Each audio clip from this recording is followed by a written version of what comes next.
Assalamualaikum warahmatullahi wabarakatuh. Saya atas nama Leli Astumi dengan nomor induk mahasiswa 1181800005. Dalam kesempatan kali ini saya akan mempresentasikan makalah tentang ujian akhir semester yang berkaitan dengan keterampilan kepramukaan. Dalam hal ini, keterampilan kepramukaan merupakan kompetisi fisik dan tindakan yang dimiliki oleh seseorang. Kompetisi tersebut memenuhi area 6 kecerdasan, yaitu spiritual, karakter, emosional, sosial, intelektual, dan fisik. Dalam dunia pendidikan dikenal dengan istilah kognitif, afektif, dan psikomotorik. Demikian pula dalam dunia kepramukaan, hal tersebut juga ada, yaitu kognitif, afektif, dan keterampilan. Keterampilan dalam hal ini berarti kecakapan yang harus dijalani agar sang anak mempunyai kemampuan khusus dan umum. Nah, keterampilan kepramukaan yang akan kita bahas pada presentasi kali ini ada 4. Yang pertama, keterampilan baris berbaris. Yang kedua, keterampilan P3K. Yang ketiga, keterampilan sandi Morse dan semafor, dan yang terakhir yaitu keterampilan api unggun. Yang pertama yang akan kita bahas yaitu terkait dengan keterampilan baris berbaris.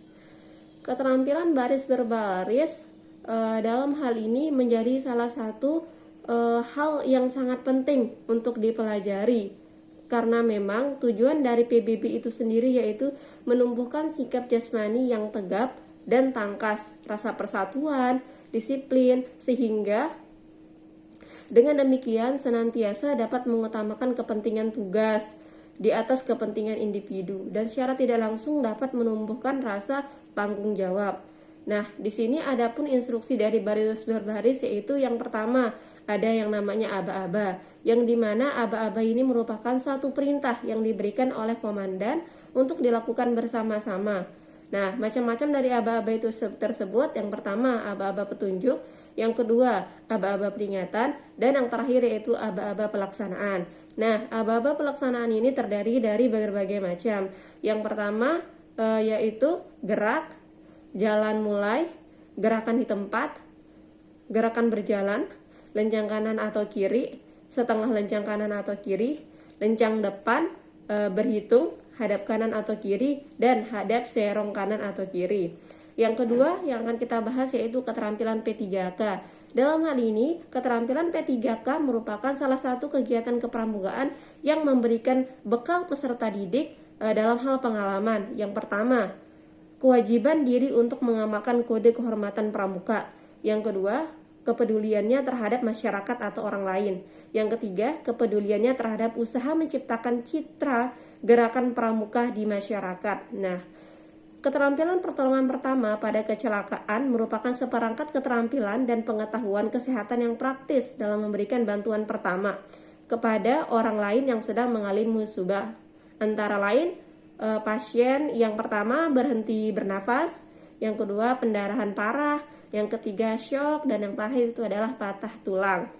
Nah, keterampilan selanjutnya yang akan kita bahas yaitu keterampilan sandi Morse dan semafor.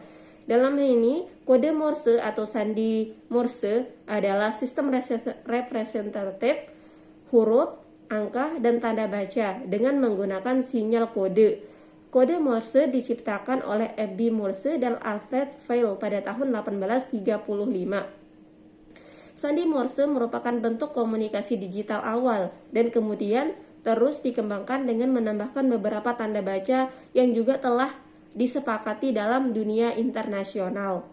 Nah, selain itu juga sandi Morse juga dapat dilakukan dengan beberapa cara, antara lain menggunakan suara atau peluit, simbol, ketukan jari, sinar lampu, gerak, tulisan, denyut listrik, dan yang terakhir adalah cermin.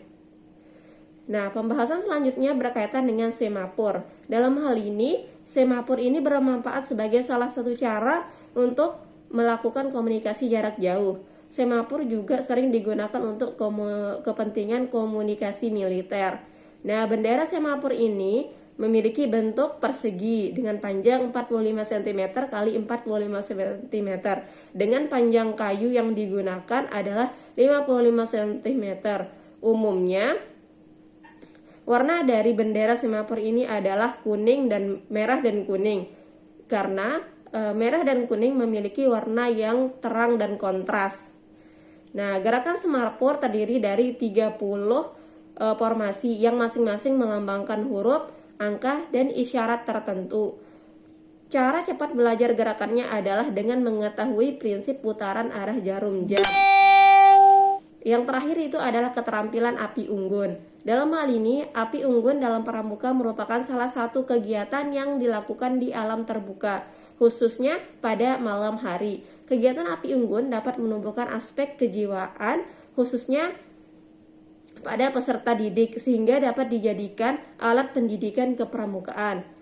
Api unggun berfungsi sebagai mempererat persaudaraan, memupuk kerjasama, menambah rasa keberanian dan kepercayaan diri, membuat semua orang gembira dan kebebasan, mengembangkan bakat dan kreativitas, memupuk disiplin bagi pelaku dan penonton.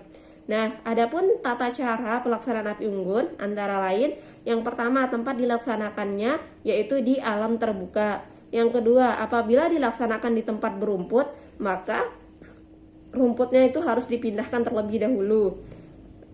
Tempat api unggun berbentuk lingkaran dengan api yang terletak di tengah. Setelah selesai kegiatan, maka kondisi lingkungan harus seperti semula, tidak merusak lingkungan.